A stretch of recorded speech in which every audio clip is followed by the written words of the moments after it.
मैं हूँ आपकी अपनी होस्ट सुनैरा सज्जाद। इल्मी सिटी में आप सबको एक बार फिर खुशामदीद कहती हूँ और उम्मीद करती हूँ आप सब खैरियत से होंगे। जैसा कि आप जानते हैं, इल्मी सिटी लाता है रोजमर्रा की बुनियाद पर आपके लिए कुछ इंटरेक्टिव प्रोग्राम्स, जिससे आप कुछ जान सकें, कुछ सीख सकें और मोटिवेट हो सकें। आज भी हम ऐसी एक मुनफरिद शख्सियत के साथ, मुनफरिद टॉपिक के साथ आपकी खिदमत में हाजिर हुए हैं। आज मेरे साथ जो शख्सियत मौजूद है उनका नाम है उस्मान अहमद साहब, जो कि मैनेजिंग पार्टनर है एट लिवेंचर टूरिज्म। अस्सलाम वालेकुम सर, कैसे हैं आप? वालेकुम अस्सलाम। मैं बिल्कुल खैरियत से हूँ Zunaira, thank you very much. Thank you sir. तो अपनी ऑडियंस को भी मैं बहुत खुशामदीद कहती हूँ और बताती चलूं कि आज बहुत ही इंटरेस्टिंग टॉपिक है हमारी डिस्कशन में, जो है importance of tourism in Pakistan, यानी कि पाकिस्तान में सियाहत की अहमियत क्या है। तो सर, सबसे पहले ये बताइए कि सियाहत से क्या मुराद है। बाज लोगों को असल में इसका जो मफहूम है वही नहीं पता कि इसमें क्या क्या चीजें आती हैं और कैसे आती हैं। जी जी ज़ुनैरा, बड़ा खूबसूरत टॉपिक है जो आज आपने सेलेक्ट किया और हम लोग यहाँ पर बैठ के डिस्कस कर रहे हैं, दैट इज़ टूरिज्म। अगर टूरिज्म की बात करें, सियाहत की बात करें, तो इसकी तारीख जो है ये उतनी ही पुरानी है जितना इस ज़मीन के ऊपर इंसान पुराना है। जब इंसान पहले दिन इस ज़मीन पर आया होगा तो उसने अपनी खुराक की तलाश के लिए, अपनी सिक्योरिटी की तलाश के लिए उसने सियाहत शुरू की होगी। उसने उसकी तलाश के लिए निकला होगा और कहीं से उसने अपने लिए सिक्योरिटी ढूंढी होगी, अपने लिए खाना ढूंढा होगा, अपनी बका का के लिए जो है वो चीज़ें ढूंढी होगी। तो वो सियाहत तब से शुरू हुई और आज तक चल रही है। और जब इंसान किसी इन्वायरमेंट से तंग आया होगा तो फिर भी उसने उसके लिए भी सियाहत की होगी। जब उसने अपने माहौल को चेंज करना होगा, जब उसने हिजरत करनी होगी, तो उसके लिए भी उसने सियाहत का जो है वो किसी ना किसी तरीके से सियाहत का जो है वो रास्ता अख्तियार किया होगा। तो सियाहत जो है ये बड़ी खूबसूरत चीज़ है। और मैं समझता हूँ आप किसी भी शख्स से जब भी बात करेंगे, उससे कहेंगे सियाहत की बात करेंगे, तो हर शख्स जो है वो 99% आपको ये कहेंगे, यार मेरा बड़ा दिल करता है मैं घूमने निकलूं, मैं कहीं जाऊं। तो इसकी रीजन जो मुझे समझ आई है वो यही है कि इंसान चूंकि डे फर्स्ट से जो है वो ट्रैवलिंग कर रहा है, तो ये इसकी नेचर में जो है ये शामिल है कि वो ट्रैवलिंग को पसंद करता है। आप जिससे भी बात करेंगे उसे यकीनन जो है वो ट्रैवलिंग का शौक जरूर होगा। ये ऐसा नहीं है कि कोई शख्स ऐसा हो जो कहे कि मुझे ट्रैवलिंग का शौक नहीं है या मुझे सियाहत का शौक नहीं है। तो ये एक फितरी जज्बा है जो हर इंसान के अंदर मौजूद है। जी जी, बिल्कुल। हर इंसान जो है वो ये चाहता है कि उसके माहौल में कुछ तब्दीली आए, तो जैसे ही वो ट्रैवलिंग करता है तो उसके माहौल में वो तब्दीली भी आती है और वो खुशगवार भी महसूस करता है। तो मैं अपनी ऑडियंस को बताती चलूं कि आज जिस टॉपिक पे हम बात कर रहे हैं वो है पाकिस्तान में सियाहत की अहमियत। तो आपके जहनों में जो भी इस टॉपिक से रिलेटेड क्वेश्चन है, आप कमेंट सेक्शन में हमसे आकर जरूर पूछिए ताकि हम सर से जान सकें उसके आंसर। तो सर, हमने सियाहत की बात की। मैं आपने बताया कि जब से इंसानी जिंदगी चल रही है वैसे ही सियाहत का सफर भी जारी है, सारी है साथ साथ। तो हम जब पाकिस्तान में सियाहत का नाम लेते हैं तो अमूमन हमारे जहन में आता है फॉरेनर्स। फॉरेनर्स पाकिस्तान में आएंगे तो सियाहत है।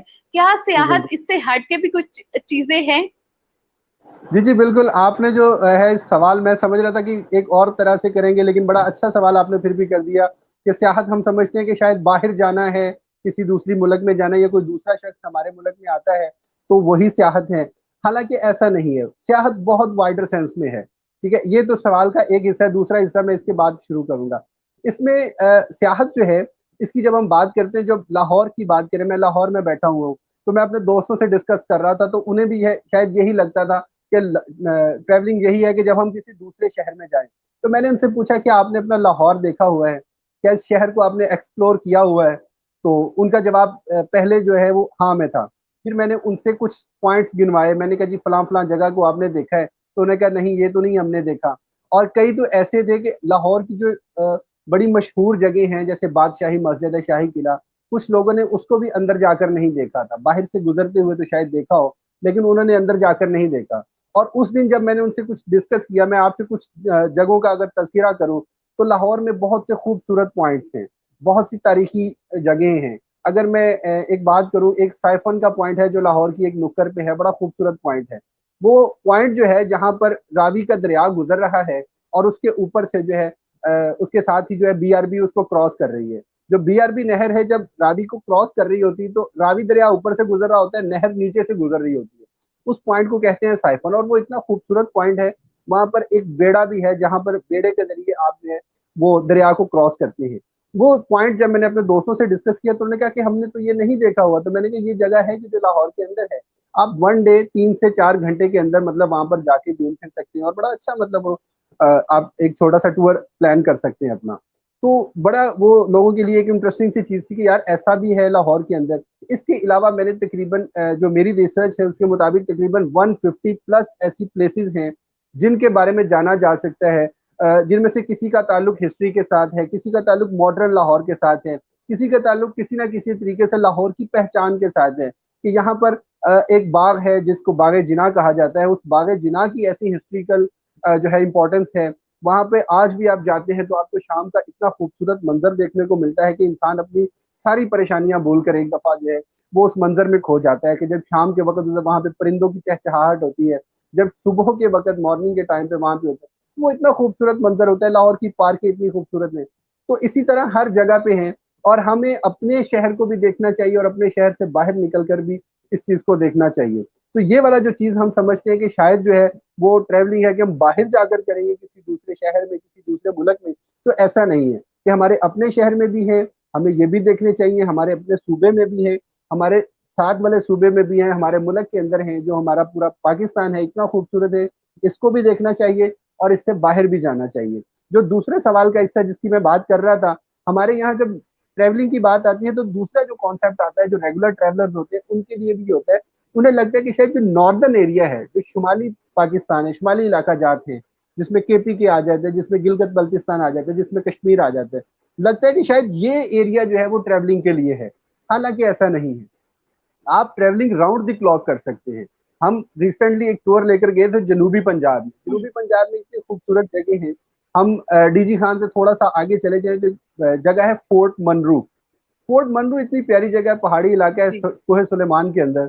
और वहां पे जब हम अपने दोस्तों को, एक ग्रुप को पूरा लेकर गए, तो वो हैरान हो गए कि यार ये पंजाब के अंदर ही आता है और ये तो हम मतलब इतना ज्यादा दूर भी नहीं है, रोड्स वगैरह बन गए और वहां पे दुनिया का दूसरा बड़ा स्टील का ब्रिज बना है उसके रास्तों में पोर्ट मनरू जाते हुए। तो वो भी एक मतलब एक शाहकार है और उस जगह का मौसम बड़ा खूबसूरत है।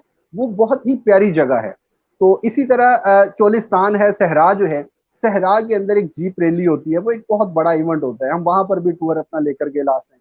तो वहां जाकर लोगों ने एक बड़ा एक नया एक्सपीरियंस किया कि यार यहाँ पर सहरा के अंदर हम कैंपिंग करके रात को बैठे हुए हैं और बड़ा अच्छा। तो अभी हमारा नेक्स्ट उसमें एक प्लान है कि हम सहरा के अंदर 14वीं की रात को स्पेंड करेंगे। कि 14वीं की रात का मंजर जब आप सहरा के अंदर बैठ के, जब दूर दूर तक रेत है और कुछ नजर नहीं आ रहा और आसमान के ऊपर चांद की रोशनी में आप जमीन पर बैठे हुए हैं और उस कुदरती रोशनी में बैठ के इतना खूबसूरत मंजर होता है। तो ये ट्रैवलिंग जो है ये राउंड द क्लॉक है।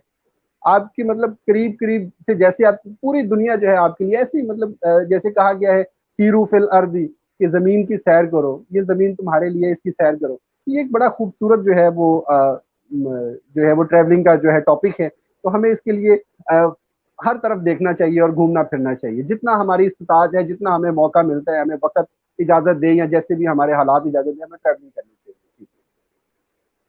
जी बिल्कुल, मैं आपकी बातों से बहुत एग्री करती हूँ और ये भी है कि पाकिस्तान तो वो दुनिया का वो मुल्क है जहाँ पे अल्लाह ताला ने हर मौसम बनाया है, हर तरह की मादनियात एब्सोल्युटली। यहाँ पे पाई जाती हैं।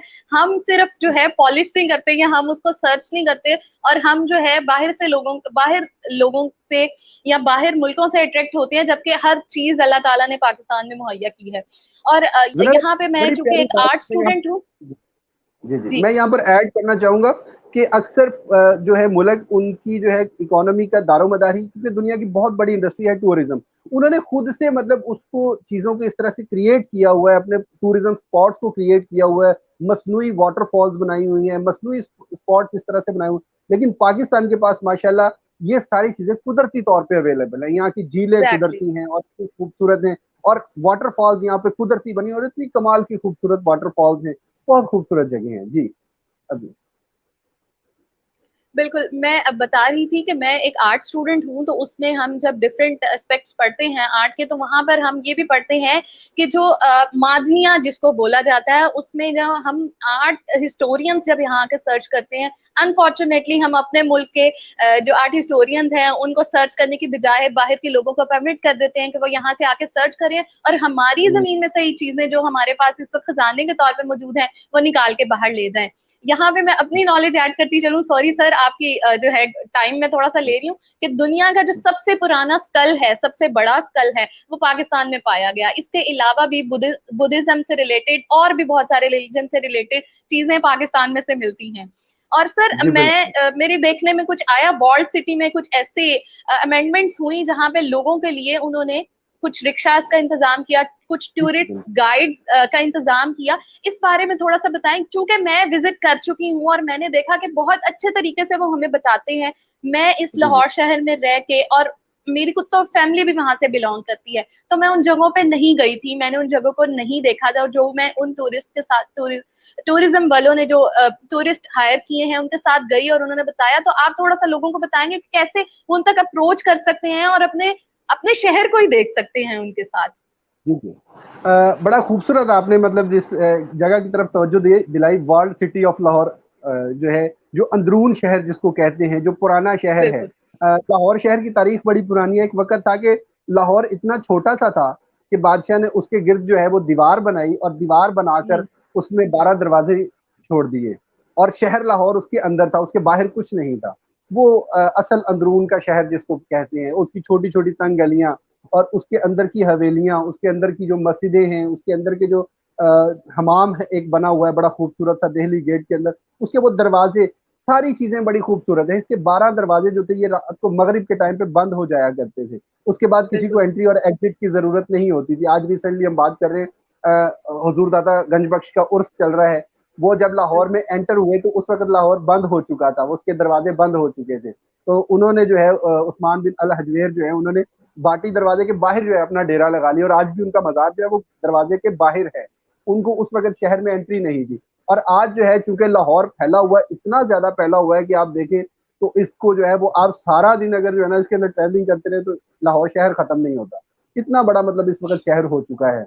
और इसमें जो वर्ल्ड सिटी की जो आपने बात की, वो यहाँ पे बहुत ज्यादा चीजें जो है ना वो गुम हो चुकी थी तारीख के औराक में, जिनका अंदाजा नहीं था। लेकिन फिर उन्होंने अथॉरिटी वालों ने कुछ ऑर्गेनाइजेशन के साथ मिलकर एक बड़ा अच्छा मतलब स्टेप लिया, उनको क्लियर किया। जैसे मतलब जैसे ही आप दिल्ली गेट से एंटर होते हैं तो किसी दौर में वो एक दुकानों का रश होता था, फिर उन्होंने उन दुकानों को खत्म करके उनके नीचे जो असासे छुपे हुए थे, जिसमें शाही हमाम का असासा था, उसको उन्होंने क्लियर किया। थोड़ा आगे जो वजीर खान मस्जिद है उसके सामने अहाता था जहाँ पे मतलब वो मट्टी भरी हुई थी, उसको उन्होंने क्लियर किया। उसके साथ ही वो जो दीनानाथ का कुआं है, दीनानाथ की हवेली है, उन सबको क्लियर किया। और उसी तरह चलते चलते उन्होंने सारी वॉल्ट लाहौर अथॉरिटी जो है ना वो सबको क्लियर किया। फिर एक और चीज आपको शायद अंदाजा हो, लाहौर के जो 12 दरवाजे थे ना, वो सारे के सारे ना अपनी असली हालत में इस वक्त नहीं है, खत्म हो चुके हैं। लेकिन उनमें से बिल्कुल बिल्कुल एक दरवाजा आज भी बाकी है और अपनी ओरिजिनल असल कंडीशन में है, जिस तरह उस वक्त दरवाजे होते थे। अब मतलब वो दरवाजे नहीं रहे, उनकी राहदारियां ऐसी हैं। लेकिन एक दरवाजा जो है, जो कि रोशनाई दरवाजा है, जो मेन एंट्रेंस थी लाहौर में किले के अंदर एंटर होने के लिए, शाही किले में, जो इस वक्त बादशाही हम्म मस्जिद और बादशाही किला जो है, उन दोनों के दरमियान में वो रोशनाई दरवाजा है जिसको लॉक किया हुआ है। और ये लॉक उस वक्त हुआ था कि एक मुसलमान और हिंदुओं का, सिखों का, सॉरी, मुसलमानों और सिखों का एक मुआहदे के तौर पे जो है के तहत जो है इसको बंद कर दिया गया था, और वो आज भी अपनी असल कंडीशन में मौजूद है। तो ये लाहौर अथॉरिटी ने बड़ा खूबसूरत तरीके से इस सारे एरिया को मेंटेन किया हुआ है। वो वक्तन फवक्तन अपने टूर्स भी करवाते हैं, वीकेंड्स पे भी करवाते हैं, और भी मतलब मुख्तलिफ टाइम्स में अपने जो है वो टूर्स प्लान करते हैं। उनमें जो है वो टूर गाइड होते हैं उनके स्पेसिफिक, तो वो आपको गाइड करते हैं, तो बड़ा अच्छा रहता है। उनके साथ आपको हिस्ट्री को भी सीखने का मौका मिलता है, फिर आपको मुगल कल्चर जो है वो देखने का मौका मिलता है। जो किले के अंदर छुपी हुई चीजें हैं वो भी आहिस्ता आहिस्ता वो उसको एक्सप्लोर कर रहे हैं। कि पहले हम जब किले में जाते थे, मुझे आज भी बचपन में याद है, उसके ऊपर से जो उसकी जो टॉप है, उसका टॉप फ्लोर है, उसको हम देख के वापस आ जाते थे।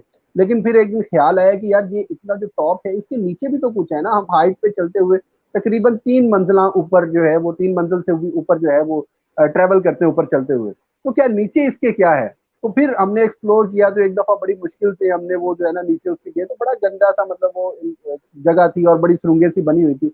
लेकिन मुझे पिछले दिनों बड़ी खुशी हुई कि मैं दोबारा उसी जगह पर गया, तो इतनी साफ सफाई और सुथराई हो चुकी थी, और मतलब वर्ल्ड सिटी उसके ऊपर बड़ा अच्छा काम कर रही थी।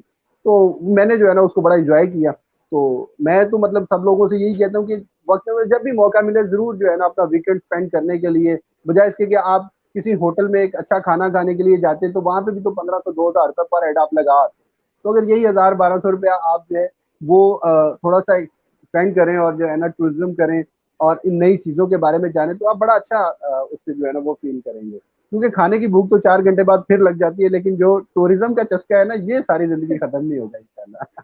बिल्कुल, बिल्कुल। जी यहाँ पे मैं ऐड करती चलूँ कि दुनिया में बहुत सारे फोर्ट्स पाए जाते हैं, लेकिन जो लाहौर फोर्ट है उसके अंदर दुनिया की सबसे बड़ी पिक्चर वॉल है, जिसको आगा खान ने कुछ अर्सा एग्जैक्टली। पहले दोबारा से रेनोवेट किया है और उसको उसकी असली हालत में वापस लेके आए हैं। तो हमारे पास इतना कुछ है, अगर हम चाहें उसको एक्सप्लोर करें तो शायद हम दुनिया में किसी से भी पीछे ना रहे। जैसे सारा आपने पहले कहा, वाटरफॉल्स हमारे पास है, सीनरीज हमारे पास है।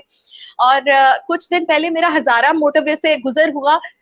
मैं ऐसा व्यू था, और मुझे थंडरस्टॉर्म का वहां पे व्यू मिला। मुझे ऐसे लग रहा था मैं किसी इंग्लिश मूवी में हूँ और ट्रेवल कर रही हूँ वहां से। ऐसा एग्जैक्ट एटमॉस्फेयर, ऐसी सीनरी। सो मुझे कुछ लम्हों के लिए बिल्कुल ऐसा लग रहा था कि मैं किसी थिएटर में बैठी हुई हूँ और मैं जो हूँ किसी फिल्म का व्यू देख रही हूँ।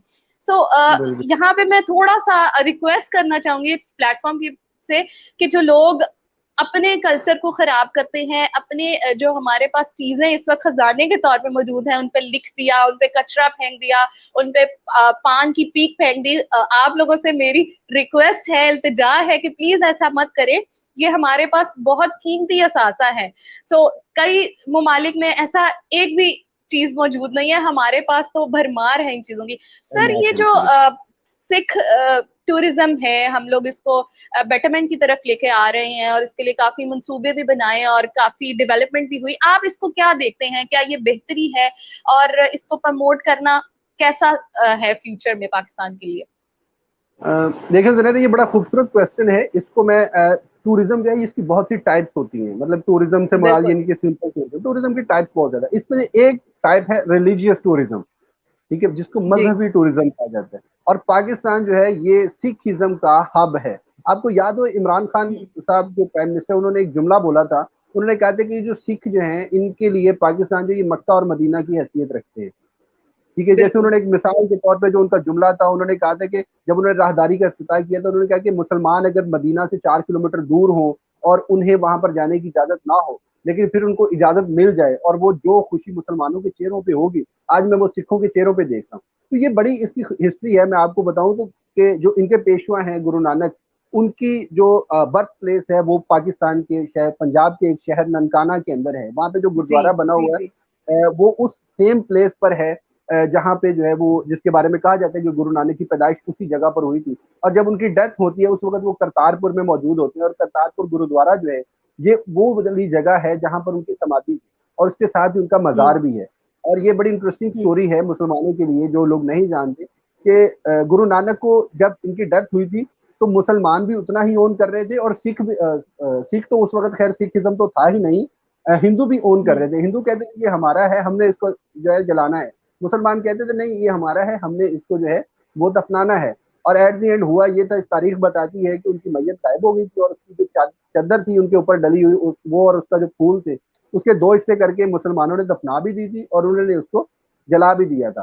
तो वो वहां पर करीब करीब गुरुद्वारा भी बना हुआ है और ये उनके लिए इतनी मुकद्दस जगह तस्वुर की जाती है। जैसे हमारे मजहब के पेशवा जो है हम हजरत सल्लल्लाहु अलैहि वसल्लम है, इसी तरह उनके जो मजहब के पेशवा हैं उनकी जो दोनों निशानियां हैं, जो बड़े उनके गुरुद्वारे हैं और वो सारी मतलब उनकी हिस्ट्री जो है वो यहाँ से रिलेट करती है। तो उनके वो जज्बात हैं। जैसे गुरुद्वारा करतारपुर साहब जो है वो 4 किलोमीटर है बॉर्डर से। और आपको बिल्कुल। शायद आपको अंदाजा हो, वगरना मैं आपकी नॉलेज में ऐड कर दूं कि उस बॉर्डर लाइन के दूसरी तरफ उन्होंने एक ऊंची सी जगह बनाकर, तो पिछले 70 साल से वो उस ऊंची सी जगह के ऊपर दूरबीनें फिट करके तो वो दूर से दर्शन किया करते थे अपने इस गुरुद्वारे के। ठीक है, तो ये उनका एक बिल्कुल। उसके साथ वो एफिलिएशन थी और 70 साल हिस्ट्री में वो उनकी कोशिश थी कि किसी तरह ये राहदारी खुल जाए और हम अपने इस गुरुद्वारे की जो है वो जाके जो है वो जियारत कर सके, उसको देख सके। तो वो जब वो दूरबीन से देखा करते तो उनकी क्या जज्बात होते होंगे, आप इसको अगर फील कर सके। तो इसी तरह जो बुद्धिज्म है जिसकी आपने इससे पहले बात की है, वो भी उनकी भी रिलीजियस जो है वो बुद्धा की जो सबसे पहली यूनिवर्सिटी थी जिसको वो जोलिया यूनिवर्सिटी कहते हैं, जो टेक्सला के खंडरात में मौजूद है जहाँ पे बिल्कुल। इनके बाकियात मौजूद हैं बुद्धा के। तो ये सारी चीजें जो है वो इनके लिए बड़ी रिलीजियसली अहमियत की हामिल हैं। तो जैसे आप रिलीजियस टूरिज्म जो है अगर आप किसी मुल्क में ओपन करते हैं, जैसे आप पाकिस्तान सऊदी अरब की मिसाल लें, मुसलमानों के तौर पे मुसलमान लाखों की तादाद में हज करते हैं, उम्रा करते हैं, तो ये बाकी सारी चीजों के साथ साथ आपकी इकोनॉमी को बहुत ज्यादा बूस्ट करती हैं। तो इस तरह अगर हम जैसे सिखों के लिए ओपन किया है, अगर हम इसको ओपन करते हैं इनके लिए, बुद्धिज्म के लिए, तो ये पाकिस्तान के लिए बहुत ज्यादा बेनिफिशियल होगा। तो मैं ये समझता हूँ कि ये एक बहुत अच्छा स्टेप है, और इससे जो है वो टूरिज्म को प्रमोशन मिलेगी, और होना चाहिए ये। जी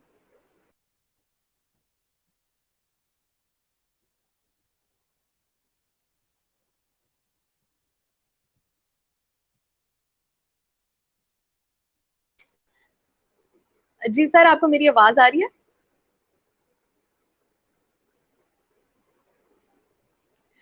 जी। ये तो आवाज आ मैं रही ये है। पूछ रही थी कि जैसे यहाँ पे हमारे पास चोलिस्तान रैली होती है, तो वो जी एक मेगा जो है इवेंट होता जी है पाकिस्तान में। इसके साथ साथ हमारे पास हाइकिंग की बहुत सारी जगहें ऐसी हैं जो जो बाहर से लोग कम तादाद में आते हैं, लेकिन वो हाइकिंग करते हैं। तो हम कैसे इसको बेहतरी की तरफ लेके जा सकते हैं? बेशक पाकिस्तान इससे बहुत तरक्की कर सकता है, और जैसे दुनिया के ममालिक करते हैं वैसे हम भी उनके साथ पेश कंधे से कंधा मिला सकते हैं। तो क्या चीजों में हम लेक कर रहे हैं और क्या चीजें हमें बेहतर करने की जरूरत है? देखिए, इसमें तो हमें एक चीज तो सबसे ज्यादा फैसिलिटेट करना पड़ेगा टूरिस्ट को, क्योंकि यहाँ पे जो है जैसे ही किसी जगह के बारे में बात होती है, टूरिस्ट ऐसा नहीं कि टूरिस्ट लोकल निकलता नहीं, लोकल भी निकलता है, फॉरेनर्स भी आते हैं, लेकिन फॉरेनर्स की अट्रैक्शन के लिए हमें मजीद यहाँ पे कुछ सहूलियात को बेहतर करना पड़ेगा। हमें वहां पर खाने पीने की सहूलियात जो है उसको बेहतर करना पड़ेगा, हमें वहां पर रिहाइश की सहूलियात उसको बेहतर करना पड़ेगा। और सबसे बढ़कर जो अभी इससे पहले आपने रिक्वेस्ट की थी, वो बड़ी खूबसूरत रिक्वेस्ट थी हमारे ऑडियंस के साथ, और मैं भी वही रिक्वेस्ट करूंगा कि इन प्लेसेस को खुदारा साफ रखें। आप किसी दौर में सैफल मलूक पर जाते थे, झील सैफल मलूक पे, और बिल्कुल मंजर बिल्कुल बिल्कुल। फील करते थे जैसे परियां उतर रही हैं, इतना खूबसूरत था। लेकिन अब कभी जाने का इत्तेफाक होता है ना, तो बड़ा दुख होता है ये चीज देख करके। लोग वहां पर जो चीजें लेकर जाते हैं खाने पीने की, उसके रैपर फेंक रहे होते हैं, सफाई का प्रॉपर इंतजाम नहीं है। तो ये चीजें जो है ना बड़ा तकलीफ देती हैं, और जब बाहर से टूरिस्ट आएगा और वो ये चीजें देखेगा, तो वो भी यकीनन मतलब उससे कोई खुशी नहीं होगी। तो हमें इस चीज को जो है ना वो बेहतर करने की बहुत ज्यादा शदीद जरूरत है कि हम उसको बेहतर करें, ताकि जो है ना वो टूरिस्ट अट्रैक्ट हों। और वहाँ पे जो रिहाइश वगैरह की सहूलियात है, ये हमें बेहतर करनी होगी, क्योंकि अक्सर ऐसी जगह हैं जहाँ पर हमें जो है वो प्रॉपर उस तरह से फैसिलिटीज अवेलेबल नहीं होती, वॉशरूम की फैसिलिटी अवेलेबल नहीं होती। ये अक्सर जगहों पे जो है ना ये बहुत ज्यादा प्रॉब्लम होता है। तो इन चीजों को हमें बेहतर करना होगा एज कम्युनिटी भी, और हुकूमत भी उसके लिए जो करना कर सकती है वो कर रही है। लेकिन हमें सब कुछ किसी दूसरे के ऊपर या हुकूमत पे या उन लोगों पे नहीं डालना चाहिए। हम हमारा जो अपनी जिम्मेदारी है हम उसको जरूर पूरा करें। मसलन मैं अगर टूरिज्म के लिए जाता हूँ, तो कम से कम मैं अपना हिस्सा ये जरूर डाल सकता हूँ कि मैं अपना गंद वहां फेंक के ना हो, कि जिन शॉपरों में जिन पैकेट्स में मैं वो लेज वो बिस्किट वो निम्को मैं लेकर जा रहा हूँ, उन्हीं के अंदर मैं रैपर्स को कम से कम वापस लेकर आ ही सकता हूँ ना। या बिल्कुल मतलब बिल्कुल। नियरेस्ट जो भी मुझे कोई डस्टबिन नजर आता है मैं उसमें फेंक सकता हूँ, बजाय इसके कि मैं रास्ते में। तो कम से कम ये तो मैं कर सकता हूँ, ये मुझे करना चाहिए। और बाकी जिस जिसकी ड्यूटी है उसे चाहिए कि वो खूबसूरती से उसे बेहतर करे। वहाँ के जो लोग हैं वो वहाँ पर जरा अगर अच्छे खाने की सहूलियात करते हैं, अपने लोकल फूड्स वहाँ पर मुतारिफ करवाते हैं, स्पेशली लोकल फूड्स, क्योंकि मुझे लोकल फूड्स का एक बड़ा चाम होता है, और मैं अपने जितने मेरे साथ ग्रुप के लोग जाते हैं उनको मेरी कोशिश होती है जहाँ भी लेकर जाऊँ उनके लोकल फूड जरूर खिलाऊं, उनके लोकल रस्म रवाज बिल्कुल जरूर दिखाऊं। जैसे अभी आप बात कर रहे थे जीप रैली की, मैं जब अपने ग्रुप को जीप रैली के टूर पे लेकर गया, तो एक इत्तेफाक हमारा ये हुआ कि हमें जिस इलाके में हम जिस गांव में ठहरे हुए थे वहां पर एक शादी थी। तो हम उस शादी में जो है वो रिक्वेस्ट करके उनसे इजाजत लेकर चले गए उस शादी को अटेंड करने। और यकीन करें इतने खूबसूरत मंजर था, वो जब अपना जो रिवायती डांस कर रहे थे, उनके जो रिवायती खाने बने हुए थे उन्होंने वो भी हमें दिए, बड़ा उन्हें उन्होंने रिस्पेक्ट दी। और मतलब हमने जब उनके वो लोकल डांसेस को एंजॉय किया, जो सराइकी झूमर एक बड़े खूबसूरत अंदाज में वो उनके अपने ही फैमिली के लोग डाल रहे होते, तो बड़ा अच्छा हमें मतलब इस चीज को लगा। तो हमें इन चीजों को प्रमोट करना होगा, इन चीजों को लोगों के सामने रखना होगा, ताकि लोग जो है वो इस चीज को देखकर ज्यादा अट्रैक्ट हो।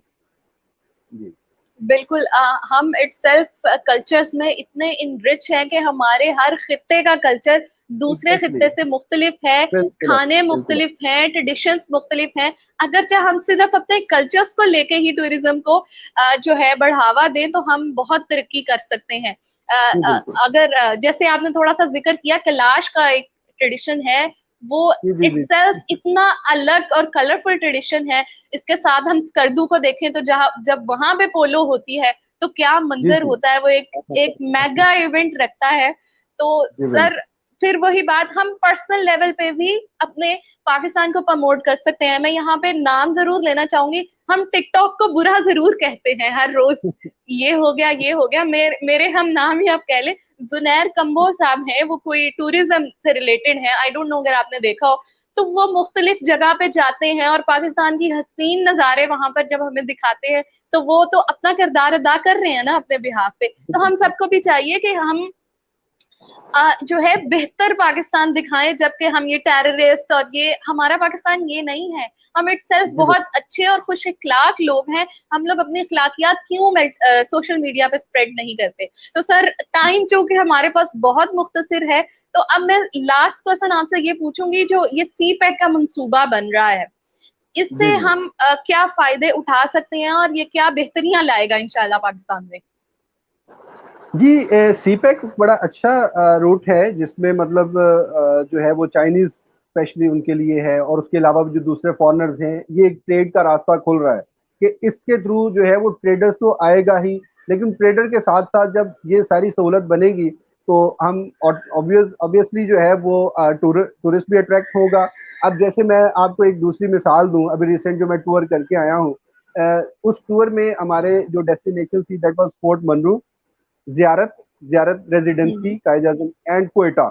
और यू बिलीव कि हमने 4 दिनों के अंदर ये टूर कंप्लीट किया। और इससे पहले जो भी शख्स मुझे जिससे भी मेरी बात हो रही थी, वो कहती यार कोयटा 4 दिन में कर लेंगे, कैसे जाएंगे जियारत, जियारत का तो रास्ता 24 घंटे का। तो मैंने कहा यार अब तो 24 घंटे का नहीं रह गया। तो उन्होंने कहा जी कितनी देर में जाएंगे। और हम लोग यहाँ से 4 दिन के अंदर ये सारी डेस्टिनेशन हमने कवर भी की, और फिर कोयटा से होके हम वापस भी आए। और जो रास्ता था जो पहले 24 घंटे का होता था, अब वो सारा सिर्फ 14 घंटे का सफर रह गया। तो इतना ज्यादा बेनिफिट है इस सी पैक के बनने के। सी पैक का कुछ हिस्सा वहां पे कंप्लीट हो चुका, और उसके अलावा जो मकरान कोस्टल हाईवे है, या जो ग्वादर तक का सारा रूट है, वो पूरे पाकिस्तान के लिए एक्सेसिबल हो जाएगा। बड़ा इजीली आप वहां पे जो है वो जा सकेंगे। और ग्वादर जो है ये इतनी खूबसूरत जगह है, पूरा बलोचिस्तान आपके लिए खुल जाएगा। तो वो बड़ी जबरदस्त जगह होगी मतलब इस चीज से। तो सी पैक का एक बहुत बड़ा बेनिफिट होगा, बाहर से भी लोग आएंगे, और ये पाकिस्तानियों के लिए भी बहुत बहुत बेनिफिशियल होगा सियाहत के एतबार से। अगर मैं आपको बताऊं तो ये बहुत जबरदस्त होगा कि सारी डेस्टिनेशन आपको जो है ना बड़ा करीब आ जाएगी, बहुत नजदीक हो जाएगी। जी जी। अच्छा, अब तो अभी तक तो हम डिस्कवर ही कर रहे थे पाकिस्तान में टूरिज्म क्या क्या है, तो एंड के कुछ 4-5 मिनट में मैं आपसे कहना चाहूंगी वो चीजें जो हमें बेहतर करने की जरूरत है, या वो चीजें जिसमें हम अभी कमी का शिकार हैं, वो कुछ आप पॉइंट आउट करना चाहें अगर एंड में? देखिए वही बात जो इससे पहले हम डिस्कस कर चुके हैं, वो हमें अपने रवैये को बेहतर करना होगा एज टूरिस्ट भी और एज होस्ट भी। ठीक है, एज होस्ट ऐसे कि जो बाहर से लोग आ रहे हैं उनके लिए हम सब जो है वो मेजबान हैं। तो हमें अपना रवैया बेहतर करना होगा। हम अगर किसी गाड़ी के ड्राइवर हैं, हमें अपने रवैये को बेहतर करना होगा। अगर हम वहाँ पे किसी होटल में हैं, होटल के ओनर हैं, हमें वहाँ पर अपने रवैये को बेहतर करना होगा। अगर हम किसी गाड़ी में उनके साथ किसी टूरिस्ट के साथ ट्रेवल कर रहे हैं, या वैसे अपने तौर पे भी ट्रेवल कर रहे हैं, हमें वहाँ पर अपने रवैये को बेहतर करना होगा, क्योंकि ये सारी चीजें हमारा इंप्रेशन दे रही होती हैं। वहाँ पे जो मौजूद लोग हैं उनको अपने रवैये को बेहतर करना होगा। हम जब कहीं पर जाते हैं तो हमें ओवरऑल अपने खुद को जो है वो एक एज टूरिस्ट रवैया जो है वो अपना देना होगा, ताकि हमारा एक अच्छा इमेज जो है वो पूरी दुनिया को जाए।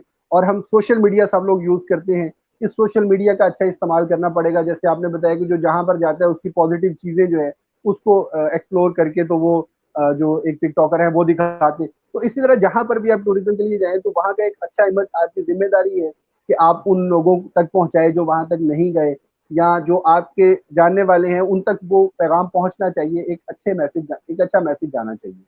जी जी बिल्कुल। इसके साथ साथ हम वो कोई पैकेजेस लॉन्च कर सकते हैं, टूरिज्म वीजा निकाल सकते हैं, ताकि लोगों को जी हम जी। अट्रैक्ट कर सकें और वापस अपने मुल्क की तरफ ला सके। क्योंकि टेररिज्म की वजह से हम लोग बहुत लेट कर गए इस चीजों में, वापस से जी सोशल नहीं हो पा रहे उस तरह से जिस तरह से पहले थे। सर, एंड में आप कोई मैसेज देना चाहें? जी, मेरा हमेशा एक ही मैसेज होता है, और मेरा मैसेज ये होता है कि देखें, अगर तो आपकी ज़िंदगी में कोई खुशी है तो उस खुशी को सेलिब्रेट करने के लिए निकलें और टूरिज्म करें। और अगर आपकी जिंदगी में कोई खुशी नहीं है, कोई गम है, तो उस गम को भुलाने के लिए चले निकले और ट्रैवलिंग करें।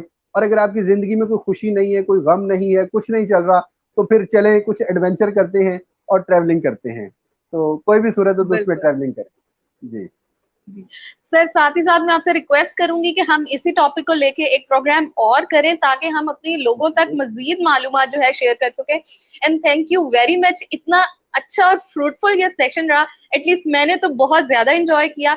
इतनी जी, मैंने नॉलेज है और आम लोगों में इसका अवेयरनेस ही नहीं है। हमारी जो अवाम है उनको पता ही नहीं है। जैसे एक पॉइंट का आपने जिक्र किया, कुछ चीजों का मैंने जिक्र किया। सो अपने मुल्क को प्रमोट करें। खुदारा आप लोग अपने अंदर झांके तो सही, आप लोगों के पास क्या कुछ है।